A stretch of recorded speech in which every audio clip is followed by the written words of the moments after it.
Now, Joe Harting. It might seem crazy what I'm about to say. Sunshine, she's here, you can take a break. I'm a hot air balloon that could go to space. Welcome to the program here today on 105.1 The Big Talker. More stimulating talk. You like this song? You like this music? Joe, I've been listening a long time. This has got to be the hippest thing you've ever put out. Oh, gee, thanks. Rock on, brother. Well, it is Free for All Friday here on 105.1 The Big Talker. And, yeah, this song that I picked, a couple of reasons for it. First of all, my wife loves it. Absolutely loves it. It's kind of a family-friendly song, right? It's from the Despicable Me soundtrack. And today is a happy day. It's a happy Valentine's Day for some and a happy Single Awareness Day for others. It's also a happy birthday for the state of Arizona. 102 years young today. And it's also our good friend Joe Gray's birthday today. Oh. Happy birthday, Joe. Yeah. It's also Free for All Friday, and that is also another reason to be happy because this is everybody's favorite day of the week, right? We have the best way to get your weekend off to a great start. We're going to do that by opening up the phone lines. We're going to give you the most exhilarating experience of a lifetime. We're going to give you the opportunity to do what my good friend Mike Motes is doing and get on the Northern Arizona airwaves today and speak your mind. You may feel nervous. You might feel your heart speed up a little bit. Your palms might get a little sweaty. Your mouth get a little dry. You might trip over your words. But once you're on the air, all of that nervous energy will focus like a laser beam as you tell Northern Arizona exactly what you're thinking about. Do not let fear rule your emotions. Today is not the day for that. Today it's all about the therapy of getting whatever is bothering you off your chest, or maybe sharing your favorite Arizona moment with us, being that it's the state's 102nd birthday today. Maybe it's all about overcoming fear on this day, Valentine's Day, so that you can ask that special somebody to be your Valentine. Wouldn't that be special? That would be. Yes. Especially for us single guys. On the other side, it might be time to, file that restraining order. But anyways, as I was saying, Michael Motes is here in studio with us. Let Mike be your inspiration. He's a regular on our Facebook group page, and Mike is stepping up today. He's stepping up to do what a lot of other people have done, but still not nearly enough of you who are part of our Facebook community have opted to do, and that is sit in the studio and co-host the show here on a Friday. Mike, it's really great to have you here. I really appreciate you being here on Free for All Friday today. Well, Joe, thanks. I appreciate you having me in studio, and happy birthday to the great state of Arizona. As you said, 102 years. Crazy. And, happy Valentine's Day to everyone out there. Now, you're not an Arizona native, are you? I am. You are? Born and raised in Phoenix. Yep. Is that right? Yep, West Phoenix. Grew up in Litchfield Park, Goodyear Wow. area. Yep. Wow, and I know how old you are because we're probably almost exactly the same age. Yeah, you mentioned yesterday, I think, 1992, 93. I think we both just got out of high school. That's right. There. Yep. Now, growing up in that time period, that was a lot of farm, rural area kind of on the outskirts. It was. And now I don't recognize it. It's urban sprawl. It's been engulfed by the the amalgamated strip malls of America. That is the it's kind of a bummer, isn't it, that Phoenix is just lacking in character like that. You can't tell if you're in the eastern part of the valley or the western part of the valley. It all kind of looks the same. You can sort of tell when you're in downtown, but aside from that. Well, West Phoenix used to be nothing but cotton fields and I remember. Remember that? Bell Road was nothing but citrus groves, and now it's just all concrete buildings, and nothing like I remember when I was young. Yeah. So I was in North Phoenix growing up. Now it's just kind of been engulfed as part of the just Central Phoenix. So when Grand Avenue was the main drag. Oh, yeah. Freeways weren't even built. Yeah. Before I-17 made it all the way up here to Flagstaff. Yep, we're sounding old right now, but we're not as old as the state of Arizona itself, which got its statehood back in 1912, making it officially 102 years old today. Do you know of all the states where Arizona ranks in terms of its acceptance into the Union? I believe we were the 48th contiguous state. We were the last of the continental United States, right. And we were the 48th, and that means only Alaska and Hawaii are younger than Arizona in terms of states. And in a lot of ways, it's still kind of the Wild West out here. And if you are following the local politics and things happening in the state legislature, you still see that we very much have that rebellious and independent streak from the federal government and from other states, and it's really served Arizona. I don't know if I'd say well, but it has certainly put us in the spotlight a number of times. Oh, it definitely has. The phone numbers for you to join us here on the show today, if you'd like to join us, if you'd like to take this conversation and steer it in any direction. Hey, we're talking about happy things, happy birthdays, and happy Valentine's Day. If you want to stay on that level, that's great. We'd be happy to talk to you about happy things. If you have something you want to get off your chest, we would like to be your therapist. We would like to help you exercise those demons. Get it out. And tell us what you're thinking about. Or if you just want to pick up on some other topic you heard on the Big Talker today, we'd be happy to discuss it with you. Anything goes. All topics are on the table. It's all fair game. Phone numbers to join us are 928-779-5954. And toll free, it is 877-971-1051.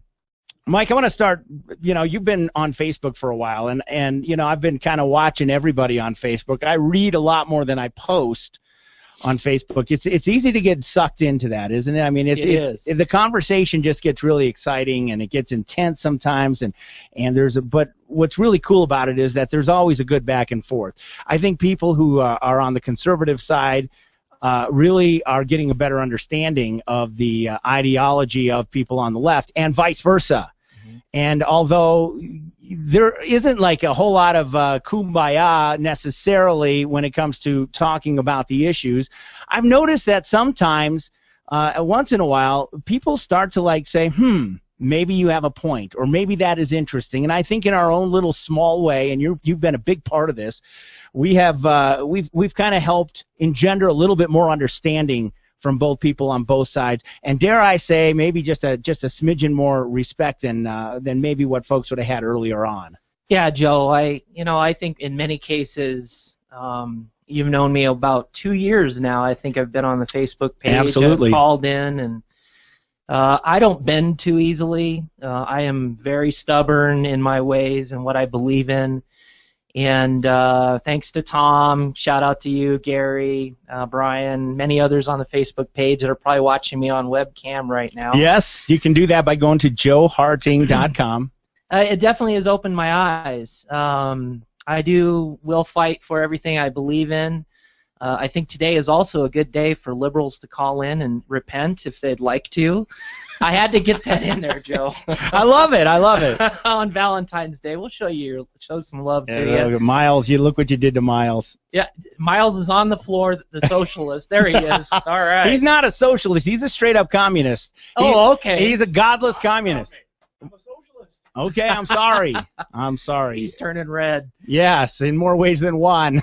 But, it has opened my eyes, Joe, and, the whole global warming, global climate change. I was going to ask you about that. I was going to ask you if you maybe inched a little bit away from, believing it's just a hoax and it's total nonsense. And the reason why I ask you that is because, you've been posting things about the Dyer's weather situation that we've been experiencing here in northern Arizona. The lack of snowfall and the lack of snowpack. The record monsoon, we had this record amount of moisture in the summertime, and 6 months later we're in the other extreme. And I don't know about you, but beautiful day today. I was out shooting baskets with my kids like it's springtime out there, and it's February. It ought to be bitter cold here in Flagstaff. Well, it's going to be what this weekend in the 60s, 65, 70 degrees, and I've lived in Arizona pretty much all my life. I've traveled to different parts of the world and the country, and I have not seen a winter this dry in my 40 years of life. I don't know about you, but it's definitely something going on. Now maybe it's a shift in the jet stream that's dragging the cold air out of the north, which normally would come down through California and hit Arizona as well. But if we don't get some rain or snow anytime soon, then we're gonna have one heck of a fire season here, and that's one of my main concerns. Yeah, you and me both. That's a scary, scary situation. Now, in fairness, and this is the difference. And look, I don't mean anything, because I know you are of the conservative persuasion, but I'll notice that on conservative media, they'll say something like, "It's cold outside. Oh yeah, how's that global warming working for you? It snowed in Atlanta," not really realizing that global warming is influencing weather patterns to shift and change in unusual ways, which cause that type of phenomenon to happen where it normally wouldn't have. And so unlike that, it's like the left refuses to just come out and say. So if you ask a climatologist, this drought we're experiencing, this situation, it's because of climate change, right? What they'll say is, maybe we have to do more research on it.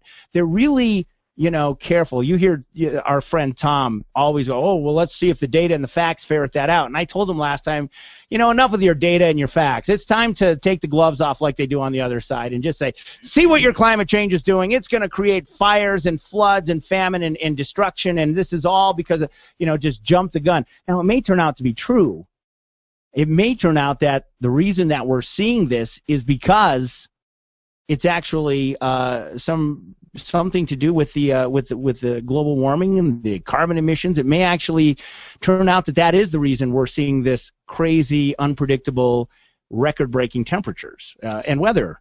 Well, Joe, I think my personal belief is, that they take it too far, and that's where I get into the problem with the belief of climate change and global warming. And I think the Earth has been evolving for billions and billions of years, and I think it's up to each of us to take and do our part to recycle, renew, watch what we buy, try to do our individual part. But my problem is when the federal government starts mandating carbon taxes.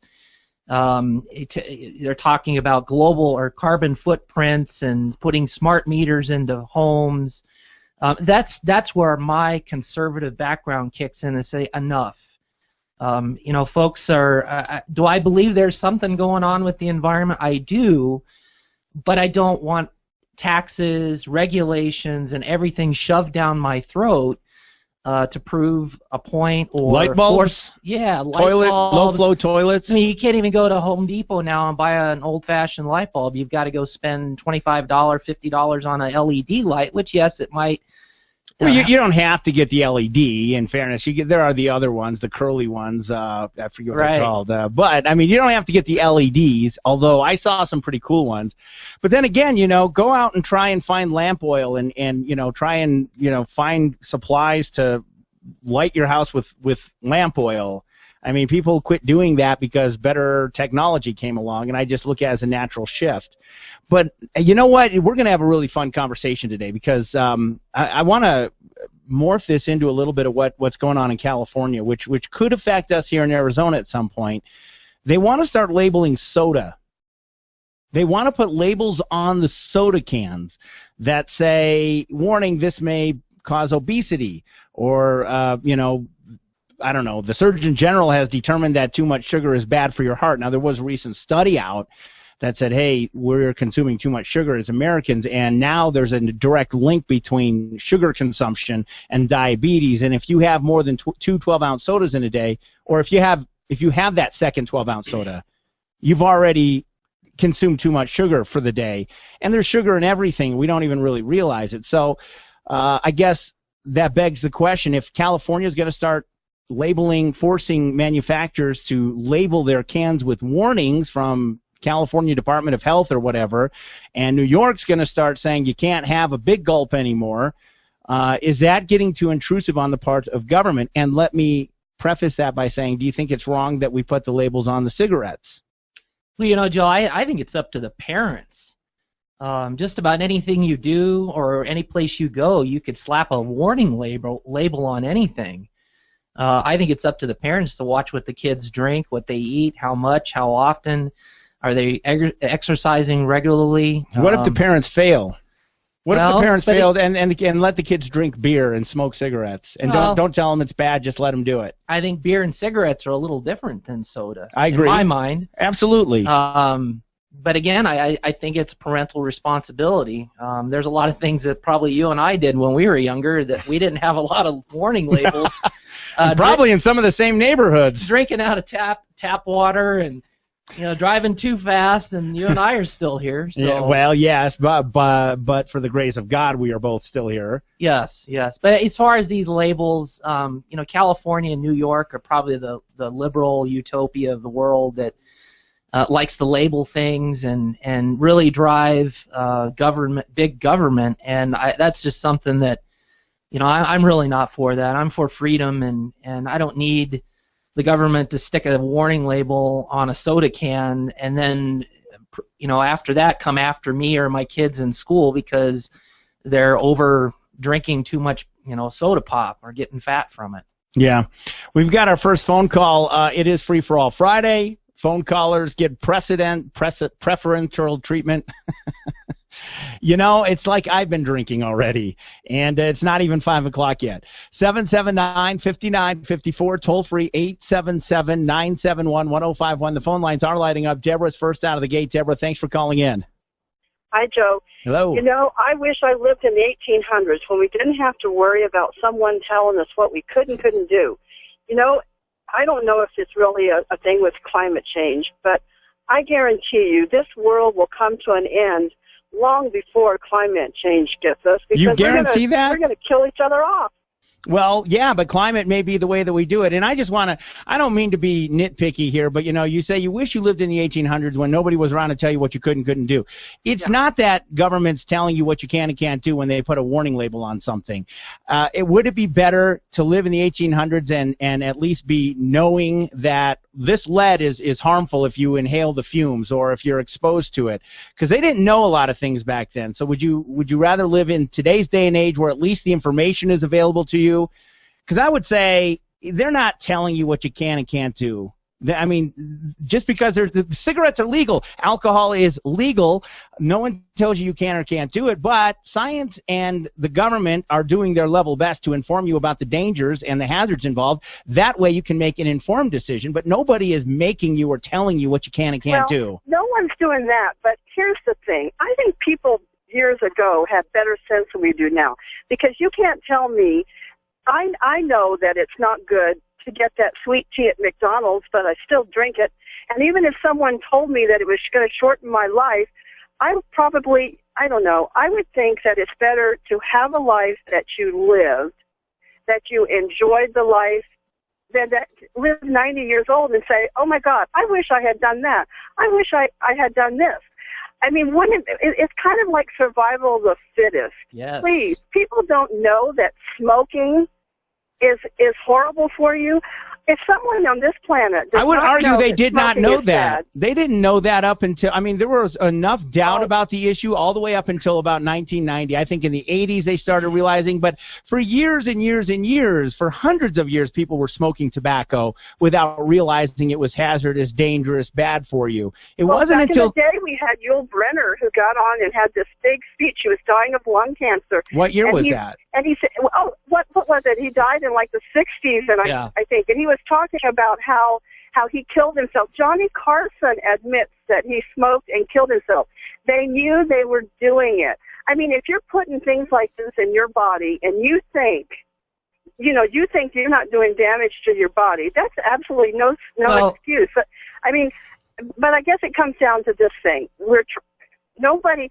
Putting labels on something, I don't care if you could plaster on billboards what a 14-week fetus look like, but you're still going to have women that are going to go out there and have abortions. Absolutely. But to that point, don't you want them to know?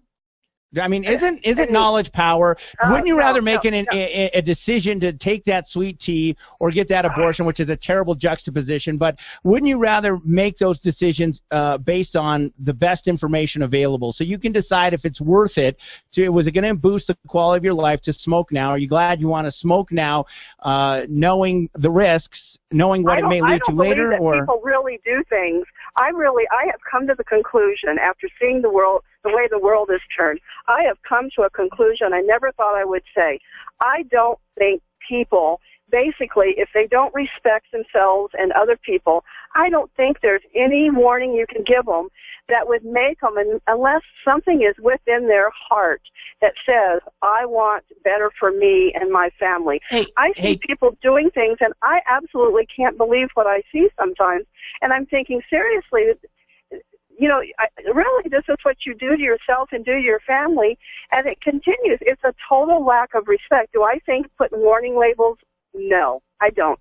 All right. I don't think a warning label helps anyone, because I believe in your heart of hearts, if you've got any sense whatsoever, unless you are somehow or other are not thinking right and you've got some other issues going on, that you need someone making the decision for me. I don't believe that anyone believes no that. one is making decisions for you. I gotta take issue with that. Nobody is telling you what to do. A lot of people use that, but people don't tell. No one's telling. You're showing the webcam the world right there. Your guilty pleasure, right? Yeah. Hey, Deborah, it's about personal freedom in my mind, and I am a smoker. Have been since my divorce 3 years ago.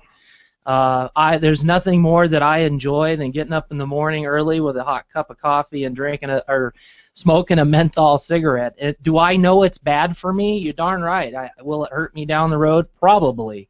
It's no different than having a few drinks every day. But I think it's about personal freedom and not warning labels, and common sense is just not so common anymore. And, back to your comment about global warming and mankind wiping itself out, I will tell you the level of violence and conflict in this world is reaching an all-time high, and I don't know what's going to happen with the environment, but mankind has done wonders to destroy itself over the last 100, 200 years, and so I hear what you're saying, and I think the government's role is to maybe give us a gentle nudge in the right direction and warn us, but as far as then warning labels. I mean, they've not yet. There's not one redeeming quality about cigarettes. There isn't, and yet they're not illegal. That's and yet, true. I will argue, okay, you're a guy, you're a successful personal responsibility guy, you can take care of yourself, but there's a lot of people, especially lower on the socioeconomic ladder, smoking cigarettes. They have no means of taking care of themselves, and guess who's going to be paying their medical bills down the road? Now, why should we allow them to smoke cigarettes or chew tobacco or do something else harmful to themselves when I've got to pay for it and you've got to pay for it? Well, I think we have Obamacare now for that, don't we? We do indeed. Thank goodness. So I guess we're paying for it whether we want it or not. We should go to the break, but I got to take this next call. This is Thomas, I believe, on the phone. Oh, no. Hello, Tom. Tom. Okay, so it's Valentine's Day. I want to help out Michael Motes. I've got a global warming pickup line for Mr. Michael Motes to use tonight in the bars. Happy Valentine's Day, Tom. Same to you. Here we go, cutting right to it. You could say to your intended affection, let's see if I don't screw this up. Here we go. If you were a year, you'd be last year. You're the hottest thing on record. Oh! Wow! I don't think you and Mote should go to the same bars tonight, Tom, because I think that line is too good to restrict to just one place. I just broke a sweat there, yeah. Tom. That's pretty awesome. I like that. Well, if you were a year, you'd be last year. I gave myself the challenge of could I change the subject from Valentine's Day to global warming, and I said I could do this. I can accept that challenge. You're just trying to derail the show again. Well, yeah. At least you're not talking about that crazy lady that everyone was talking about a few months ago. That was ridiculous. Oh yeah, he's Joe's banned from bringing up Jody Harris. No, well, come on now. I brought her up to say we shouldn't talk about her, and yeah, you spent a show talking about it. It wasn't just me. Well, Mitch was guilty too on that. You had you had Mr. Mitch Stroman to blame as well, but That's the two right. of you together it was a disaster. I had to save you. and you did. You injected a little bit of intelligence in an otherwise completely entertaining conversation. As Rick Krug would say, vapid conversation. Yes. Yes, definitely. So I do have a question, though. You know, I think this gets danced around a lot, but you're talking about labeling versus actions versus not. And I think the libertarian, right-wing, Tea Party view, if we're sympathetic to it, they're basically saying, you know, if the government didn't take care of these sick people, then we can let them do whatever the heck they want. And if they die, you know, that's what happens because you did the stupid thing. And the liberals come in and they say, no, you know, we have to care for the poor, the indigent, the lower on the socioeconomic ladder. So they put these policies in place. And once you have a policy that says I have to pay for your health care, inevitably I care whether you smoke or not. And if I wasn't paying for your health care, I wouldn't care if you smoked or not as long as I didn't have to inhale your secondhand smoke.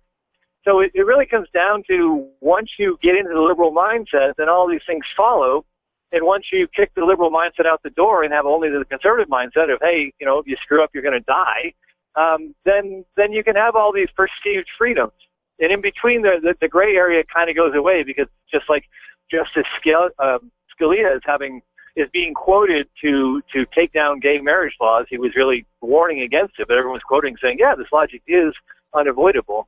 I think the same thing applies to these other issues. And I'm not pushing one side or the other. You both know where I stand on it. I'm just commenting that that's a lot of what these arguments come down to. Yeah. Well, but Tom, in your point, then we should just ban everything. Shouldn't we, with your logic that you're providing? Now, hold on, guys. Nobody's saying ban. Everyone is assuming ban. And Elisha, I'll give you credit for this on Facebook. He says, you know, in New York, yes, they are. It is kind of a ban in a way. They're banning large-size soda, although they're not telling you can't drink, you know, 64 ounces. They're just saying you can't buy a cup and fill it up with 64 ounces in a single transaction, which I get is silly. It really is silly. But, I mean, other than that, nobody's banning anything. We're labeling. We're informing. And for Deborah and for you, Michael, you know, those labels on the cigarettes, they have reduced the amount of smoking greatly. There's been government campaign, you know, efforts to try and reduce smoking because it is a serious societal health issue when you have a whole lot of people smoking. It's been successful. So, I mean, is it inappropriate for the government to educate us, inform us, to bear the truth? Is that a bad thing for government to do? We're not banning anything. We're not taking away anyone's freedom or their cigarettes or anything else. But Joe, it gets to the point where when does it stop?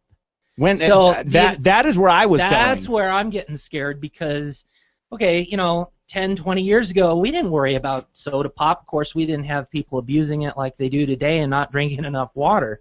But, you know, soda and, you know, energy drinks are first. What's next? Someone going to tell me that I listened to my music too loud and that's... Well, if you listen to your music too loud, you'll get shot, Michael. That's no problem. That's handled now. In Arizona, wow. You might. Well, and wherever that was, Florida? That is Florida, right? Of course it was. Was that Utah? I forget. No. But if we're going to ban stuff, let's just ban CO2. You know, people get all upset when we start talking about, let's put a tax on carbon to capture the missing costs. And they act like this is some sort of liberal plot to end the world. But really, the simple answer is ban it. Just ban it. Stop burning things. Why? Because you're destroying the environment. You're destroying our future. So you know, there's a reason. There's a government interest in banning CO2. And so reasonable voices say, well, hold on. That banning is really a very harsh instrument. Why don't we do an economic incentive? So you can avoid this tax by not burning stuff. And then that becomes perverted by emotional, ideological responses into somehow you're perverting the economy and taxing everything. And it's really, it's ignoring the fact that that is the actual free market solution to the problem of CO2 and global warming. Tom, let me cut you off. As of today, Obama came out. It's good to be on this side of the mic, isn't it? Yes, it is. I love it. Obama came out today and he said he's going to go to Congress requesting $1 billion, and I forgot what the tagline was, but it had to do with resiliency. Well, resiliency. Either way, it's my tax money, and you know what? You know why we're paying but Tom, the problem is, because we haven't restricted carbon. This is a tax that the right wing is charging on America, and I'm pissed off. Oh, and I want to say something. Let me interject. This is very interesting. 2 days ago, Fox News, on their Market Watch, they said we've seen an economic slowdown in retail purchases, which caused the market to dip a little bit, but a slowdown because of the weather on the East Coast, because of a series of storms that they have been leading the news with for weeks. It actually caused more people to stay home, spend less money, and it had a negative economic ramification. I think Tom's point is weather, bad climate has economic consequences. Way worse than Solyndra or $1 billion of investment in trying to improve the environmental situation. But when was the last? $1 billion is not an improvement. It's saying, oh man, we're in trouble. We got to spend $1 billion to fix it. This is already increased taxes to pay for global warming, which I have been warning you guys about since you've known me. Tom, you know what? I could tell you right now, I could take $1 billion of taxpayer money and put it to better use than worrying about global warming at this point, at this current point in our economic condition of this country. Michael, you're very likely wrong, because you could use $1 billion and build a bunch of solar panels and improve the environment and the economy at the same time. So I just, because of the magnitude of the danger and the imminent catastrophe, money spent to avoid global warming is the best money spent, period. I don't care if you tax for it, people do it voluntarily. I don't care if billionaires fund it. I don't care where the money comes from. It's coming from us, Tom. It's Tom. got to be spent now. And you're a one-issue voter, and I am so. I know you Absolutely. are, and that's fine, and I admire your passion. But the thing is, the current state of this country, we need to take $1 billion and put it other places. There are people standing in unemployment lines. There are veterans out there that are not getting their compensation from being disabled. You're going to grow the economy and save the environment from our own actions. I have dogs that are smarter than humans right now. They don't follow their own nest. My dog's probably smarter than me. They will not poop in their own space, and we're doing that right now, and it's disgusting and it's embarrassing All to right, be human. Tom. Guys, it's a great conversation. I'm so far overdue for a break here. I'm gonna have to cut it a little bit short here. Boy, we should just let you two go at it. This will be very entertaining on Lively Radio. Tom, appreciate your phone call very much. And if you will hang on the line, Travis will pick you up here on the other side. Free for all Friday, 779-5954. Toll free, 877-971-1051. It's Joe Harting, Mike Motes, and this is 1051, the Big Talker, more stimulating talk. I'm Gary Keeney, and I'm not a politician. I'm a businessman, a rancher, and a conservative. I'm running for Congress because I'm fed up with the politicians and the mess they've left us. And I think it's time to do something about it. I believe in limited government. The size and cost of federal government is completely out of control. When the politicians have run up $17 trillion in debt, something is wrong. I believe in lower taxes because I think you and your family know better than a bunch of politicians do on how to spend your money. I believe the last thing the federal government should be doing is getting involved in you and your family's health care. That's why I oppose Obamacare and will do everything in my power to repeal it. I believe the Second Amendment protects your right to keep and bear arms, and we don't need a bunch of politicians telling us otherwise. We can do better, and we must do better before it's too late. I'm Gary Keeney. I'm running for Congress, and I approve this message. Paid for by Keeney for Congress.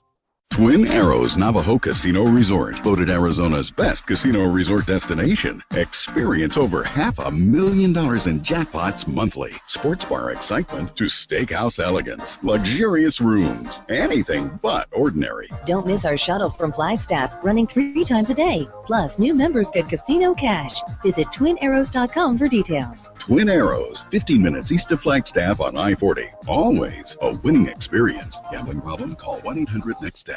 Your attention, please.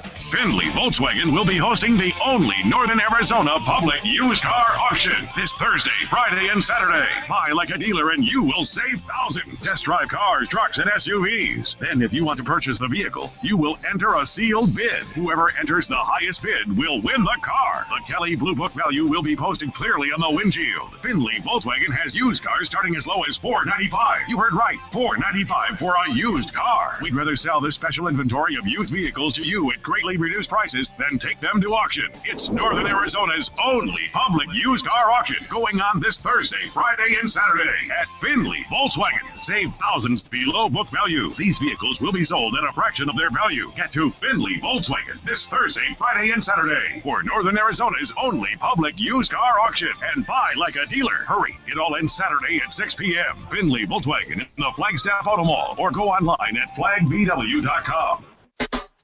If you've been putting off going to the dentist because of a lack of time, anxiety, or fear, then sedation is the answer. I'm Dr. Tim Freeman from the Freeman Dental Group, and I'm a sedation dentist. With sedation, you can get the dental work you need in a timely manner without the anxiety or fear. Many patients are done in a single anxiety-free visit. So come in today for a free consultation and leave the fear at the door. Call the Freeman Dental Group at 779-0331. That's 779-0331. Or check out our website at flagstaffsedationdentist.com. 105.1, The Big Talker. Now, back to the Joe Harting Show. Yeah, you're blowing it up here, Motes. Well, let's just bring it back down to earth here for just a second. All right, that's clashing a little bit. We'll go back out to the phones. Michael Motes, our Facebook friend, is in studio co-hosting. I got to just really quick, there's a couple of things. Number one, if you'd like to do what Michael's doing and sit across the broadcast console, co-host the show, be able to cut the callers off, all that good stuff, join us on Facebook.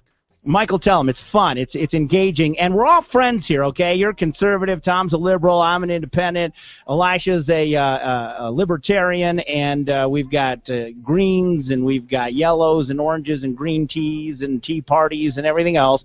We're all cool, though. We all get along. We all hang out once in a while, and it's all good. Yes, we do. We have a lot of fun, guys, and you should join us on Facebook. Yes, definitely.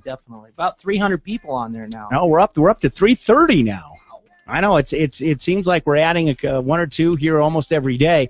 So hopefully you'll be the next one. Go to joeharting.com, H-A-R-T as in terrible or terrific, I-N-G, joeharting.com. That actually forwards you directly to the Facebook group page. Request membership if you're not a member. We will add you as soon as we see your membership request. And there's also live links. You can actually watch us do the show live from the Big Talker studios here in Northern Arizona. We got the webcam set up. It's a lot of fun. And the second thing is Miles wanted me to plug that, if he gets 300 people at his campus radio event that's happening at the Orpheum, he's going to cut his ponytail. Now, wouldn't you love to see a liberal cut their ponytail? Yes. Tom still has his, doesn't he? Yeah, he does, but he's not. Look, man. I used to have long hair once upon a time. I know that's shocking to hear, right? Yeah, now we're sporting the same hairstyle. Yes, we are. All I got to say is, I cut mine off for whatever purpose. When is it, Miles? Tell us again. Tomorrow? What time? 7 at the Orpheum. Okay, there you go. And it's free. It's free. Get 300 people into the Orpheum. Miles cuts his hair off.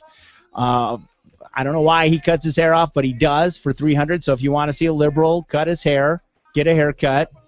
I'm not saying he'll get a flat top, but he'll cut his ponytail off. We could donate it, too. What's that? Donate it to science. The locks of life or something. Yes, lots of love. All right. Lots of love, yes. Let's go back out to the phone. Travis has been hanging on for a long time. Travis, thanks for your patience. Hey, no problem. Thanks for having me on. Absolutely. Yeah, long time no talk. This is Travis. Travis was in here a few weeks ago. We're getting all of our Facebookers here. This is awesome. So what's on your mind? You're a libertarian-leaning guy. I am. So like I discussed last on the show, I really hate labels, but that's a pretty good one. Sure. I've only caught half the show so far. I was in the lab and came out and started listening to it, and you guys have kind of been all over the place. But one thing that piqued my interest where I called is you guys were talking about the type of, banning different behaviors based on the societal costs. Come on, say it for me, Michael. We're not talking about banning things. Everyone's saying banning, and I'm talking about labeling. They're talking about labeling soda cans because soda's bad for you, and their new research indicates it's worse than they thought, and the sugar content is leading to obesity, which is a public health epidemic. So the state of California wants to label soda cans, and we're not talking about banning anything. And then my point is cigarettes have no redeeming qualities, and yet not banned. I think the last time they tried to ban something, it was a little experiment called prohibition. It didn't work out too well. No. But Joe, we still have prohibition of that is all true. kinds of things, such as cannabis. There's no reason for that prohibition to continue. Yeah, well, it's coming down soon, I think. The alcohol shouldn't have continued. Yeah, I think it's coming down. I think cannabis is going to be the next domino to topple. I mean, even in our state, there's a strong push to legalize it, not just decriminalize, but legalize it. So what about cocaine and heroin and prostitution and those types of things? Mike's shaking his head no. What do you think, Travis? I am for all things that don't have aggression against another. Prostitution, it's legal to buy and sell things. It's legal to have sex, illegal to combine the two. Yet, if you put a camera in the room and a third party, instantly illegal. That doesn't make sense. It's legal. It's pornography. It's crazy. Well, You're right. But you want to talk about cocaine. For one thing, cocaine is on a lower schedule ratings than cannabis, which is as far as the federal government is concerned. And the FDA just this month approved a new pill that has 10 times the opiates of Vicodin without any of the acetaminophen. Where do I get that? I know, right? I'm kidding. I'm just kidding. Just kidding. Which is just kind of shows that a lot of the things the government is doing don't really make sense. They don't stand up to the test of logic and reason. They don't, but you know what's really going on, Travis. You know why cannabis is a higher schedule and considered a more dangerous drug than cocaine in the eyes of the federal government, and you know why these pills that are going to be the next super addiction out there. Boy, man, do you know that the United States of America consumes 80% of the narcotic pharmaceuticals in the world? That's crazy to me. But you know why. For opiates, it's over 90%. It may be, and this is narcotics, which isn't just opiates. But you know what? You know what's going on here. It makes no sense or logic until you understand special interests, lobbies, and money's corrupting influence in politics, and then you understand why things are outlawed and other things are made legal and why danger and schedules for drugs are categorized the way they are, right? I mean, it's very hard to disagree with you. I mean, the interest of different individuals that come in and say, well, what was it? Cannabis was originally made illegal because it was affecting people who had interest in trees and pulp mills and people who had interest in synthetic rope and things like that. And this is a thing where I really hope that coming to the future, especially with the internet, where people can look at this stuff, where people can kind of remove their ownership from these ideas that have been fed to them and kind of think to themselves and say, does it make sense to do this? Amen. And realize, no, it doesn't. Well, Travis, when was the last time a pothead ever hurt anybody? I mean, that's kind of my philosophy on it. And there's been a lot of research, Joe opened the show, about opening my mind. I was a very judgmental prick when it came to people that use marijuana and dopers and all this, losers and druggies and junkies. And the more that I researched it, being on the Facebook page and listening to the radio and different doctors that came on, there's a lot of medicinal purposes that people, especially veterans coming back, that helps them with PTSD, injuries, severe pain spinal management, and pain management. Have you seen that girl who has the seizures, and they've been giving her a special strain of cannabis? I think it's called Charlotte's Web or something like that, and it's completely removed almost all of her seizures and enabled her to live a normal life. I mean, alcohol, in my mind, is more dangerous of a drug on the open market than there's cannabis. No question. And cigarette smoking, not that smoking pot has less tar or anything like that. It does, and it does have carcinogen. Anytime you smoke, and by the way, Motes, folks are concerned. Are you watching on Facebook here? No. You can't see this. There are people reaching out saying, go for the e-cigs, man, the water vapor. It's much better for you than that, and I would agree with them. Travis, I appreciate your call. Thanks, hey, Travis. Listen, Travis, Tom, all of you guys, I want to encourage you to come out on Sunday. It's not one of our official Facebook get-togethers, but we're going to say goodbye to Rick Krug. And come on out to Vino Loco, starting around 6 o'clock Sunday evening. A lot of folks who are affiliated with the show are going to come out. A lot of Rick's friends are going to come out. I hope you'll consider coming out. It's really cool to hang out with all you guys, and it would be great to see you out there to wish Rick well. Let's move on to Barry. Barry wants to go back to global warming. It's Free for All Friday, so bring it, Barry. Hi, Joe. Happy Friday. And to you, sir. I just wanted to go back to the ice cores and basically a graph that looks much like a roller coaster. I tried to get mathematical last time, so let's go non-mathematical and kind of like a roller coaster with about 8 roller coaster hills, approximately the same size over the last 800,000 years. They happen about every 100,000 years. And we came into existence as a species going up this last roller coaster hill. And so I think that it is mathematically absolutely sure that any of us could predict that if man wasn't on the planet at all, the Earth would be approximately about at the same place it is right now. I don't think that's true at all. I mean, even Michael, as a conservative, isn't buying that. Look at the ice core samples. I really suggest you look at those because mathematically we're not. Here's the problem, Barry. I'm not qualified to look at the ice core samples. I have to rely on scientists, and then I have to ask myself, can I trust what the scientists are telling me? You don't have to be a genius to look at these. No, you don't. You don't have to look at them, but to understand what it means and to analyze and interpret the data correctly, you got to have some sort of a background. So this is graphing temperature over the past 800,000 years. So it's a strict timeline versus temperature. But Barry, they've got other things in there. There's more to it than that in my mind. And I am totally a conservative and you know, I'm not a pro oil guy. I would live in an Earthship. That's my dream house. Go solar. I don't want to be relying on the government at all. And I'm for cleaning up the whole planet. I'm just against all this fear, and it's what it's giving to our kids. And anybody that could look at that, and if they say mathematically no, there's no absolute way that if we weren't here as a species that the planet wouldn't be about where it is currently on this basically uphill on this last roller coaster. But Barry, it's more than just temperature. And you know, I'm no scientist, and I'm not the smartest guy on the planet, but I know we've destroyed rainforest for pharmaceuticals. I know we've dumped all kinds of crap in the oceans. And I know that there's that plastic the size of the state of Texas floating around in the ocean. So and I'm by no means a tree hugger, but we have done a lot to the planet to destroy the ecosystem. Now, whether the ozone layer is going to open up and swallow us away tomorrow, I don't know. But I think that there is definitely an awareness out there today. But as from a conservative background, I just don't want to be taxed to death to try and fix something that we've tried to throw money at before and miserably failed at it. All right, so I want to get back to a point that I thought Tom made that I thought was fairly good about taxing.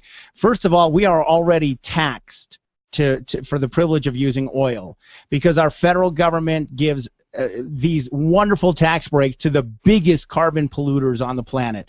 The major oil companies, they get special tax loopholes, special tax considerations that the rest of us do not get. Those are tax dollars that are, not going towards paying down our debt and deficit, yet we are the biggest market for these oil companies. Same thing with coal companies.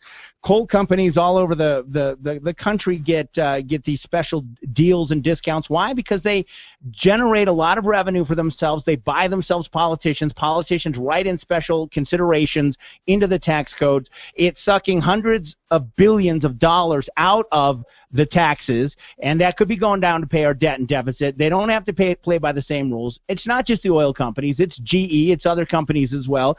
Fix the tax system because we're already taxed on behalf of the oil companies. We're paying an unfair tax to them.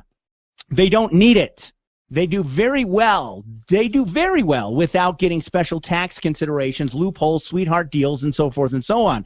And it's disingenuous when we jump up and down and scream about Solyndra, which is a drop in the bucket. I mean, we're talking about I don't know what it was, a few tens of millions of dollars to invest in solar technology. I think that's what we ought to do. Oh, absolutely. We need to shut down the tax loopholes and invest some of that money back into renewables.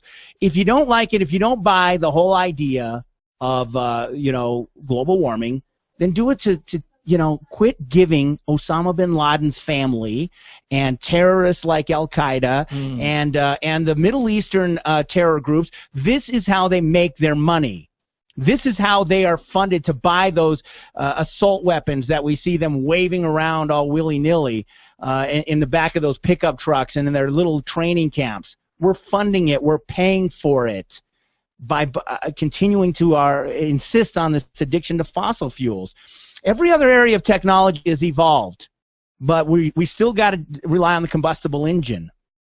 I just don't believe it. I believe that natural innovation, market forces have been artificially suppressed by the fossil fuel industry, very much buying up patents, very much making sure that laws and policies favor the perpetuation of their product to the exclusion of anything that's going to take us to the next level.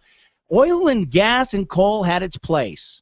It did. It was an important stepping stone to get us through the Industrial Revolution. We are now in the information age. We are now in an area of technology, and we ought to move on. That's what I think. Motes? Yeah, well, Joe, I do agree, and I am very dead set against Arizona Public Service that recently announced that they're going to come after people with solar energy cells on their roofs and start, creating some type of surcharge. And that kind of thing. And Arizona, we should be the absolute poster child for solar and wind technology, and that's coming from a hardcore conservative. But again, then you've got... I don't think that's an anti-conservative thing you're saying. I think that's a pro-market, pro-innovation, pro-jobs, a pro-American thing to say. I think it's as conservative. It's not. This isn't a conservative or liberal thing necessarily. It's just that the conservatives don't like that the messenger is Al Gore. That's what they don't like. Well, you know what? Reality is reality. Truth can be spoken by anybody, left, right. I hear it from people all the time. You just got to look at what's what. But you're right. Arizona should be on the forefront of this. I think right here in northern Arizona, this is where we should start the movement. I mean, let Phoenix follow our lead. Let the rest of the country grow out of what we're doing here. Why? Because we don't want our forests to burn down. I mean, right. I think that's a noble enough reason for us to take the lead on this. We live in the middle of the biggest ponderosa pine forest in North America. We like our way of life. We like our scenery. We like the fresh air and water. All that's gone. All of that is gone the first forest fire. And how many fires have we had through the years? Several. And they're not little ones. They're not minor ones either. When we get fires up here, it burns half of northern Arizona down. It's tragic. It's very bad. We're just about out of time. I got to ask you though, how did you enjoy this experience? This was fun, Joe. I'd love to do it again. And I'd encourage anybody on the Facebook page, to come out and meet us. Things get pretty heated in that room on Joe's page, but at the end of the day, I think most of us love each other, and we all have a good time when we meet. And I think when you meet someone face to face, you'll not be so visceral on Facebook. Yeah, I completely concur, and it's really great to have you here, and it's been great debating the issues with you through the couple of years that you've been involved with Facebook, and I will definitely have you back. Thank you, Joe. Thanks for having me. Yeah, absolutely. And again, if you'd like to do what our good friend Mike Motes has done and join us on Facebook, it's really easy to do. Just go to joeharting.com and join the Facebook group page. There's also links there to live video, and you can also follow what's coming up. Here, just so you know, next Monday we're going to have Hugh Holman on the show. He is a former, I think, a Tempe mayor, and he's going to be running for state treasurer. He's going to be here as part of the Lincoln Day dinner, which is going to be a largely Republican event, and I may be the one independent in that room, but I'm going to hang out anyways. And then on Tuesday, a candidate who has not yet announced officially that they're running for the city council may make that announcement either on the show or slightly before the show and then come on to talk to us about it on Tuesday. I can't tell you who it is, not till they officially announce. So make sure you're tuned in. Plus, more surprises lined up for you next week. Join us on Facebook. Again, thank you, Michael, for coming in today. Thank you. It was great having you here. Remember, tomorrow night, Vino Loco, 6 o'clock, say goodbye to Rick Krug. Mark Levin is coming up next after Fox Network News. This is 105.1, The Big Talker, your home for more stimulating talk. Praise Motes.